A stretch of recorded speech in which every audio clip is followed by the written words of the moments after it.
με κέρδισε η απόσταξη. Χρησιμοποιούμε πρώτες ύλες κυκλαδίτικες, όπως το σταφύλι και το σίκο, συγκεκριμένα γιατί αποστάζουμε και σίκο, και με την απόσταξη απλά αυτές τις πρώτες ύλες τις έχεις για πάντα. Δεν χαλάνε. Βγάζεις από το μυαλό σου το πως έχεις ένα τέλειο σίκο, αυτό το σίκο θα το κρατήσει για πάντα. Θα το ζυμώσεις, θα το αποστάξεις, το απόσταγμα θα το έχεις.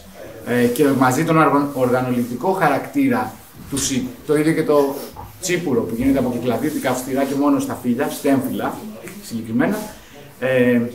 Καταφέρνουμε και αποθηκεύουμε κάπου για πάντα τα αρώματα του καρπού και του κυκλάδου.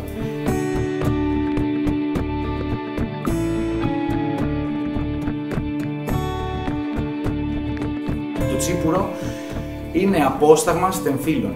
Δεν είναι τσίπουρο απόσταγμα ολόκληρου σταφυλιού. Δηλαδή, αν πάρουμε ολόκληρο σταφύλι και το λιώσουμε, το εινοποιήσουμε και μετά το αποστάξουμε, αυτό δεν είναι τσίπουρο. Αυτό είναι ένα απόσταγμα σταφυλιού. Υπάρχουν πάρα πολλές τεχνικές και πάρα πολλές διαφορετικές συνταγές. Το κυριότερο είναι τα αρώματα που υπάρχουν στον τόπο του κάθε μέρους. Στις Κυκλάδες, ας πούμε, είναι ο μάραθος. Είναι τα τσίκουδα που είναι το άγριο φιστίκι, η τσικουδιά, που δίνει άρωμα μαστίχας πολύ έντονο. Είναι ο σκήνος, που και αυτό δίνει άρωμα μαστίχας. Είναι τα σπάρτα, που είναι τα χόρτα που. Τα ξερά χόρτα μετά τον Αύγουστο, το οποίο αυτό τύχαινε και το χρησιμοποιούσαν για να τα βάζουν κάτω στο καζάνι για να μην γίγεται το καζάνι, αλλά έδινε και αυτό ένα άρωμα.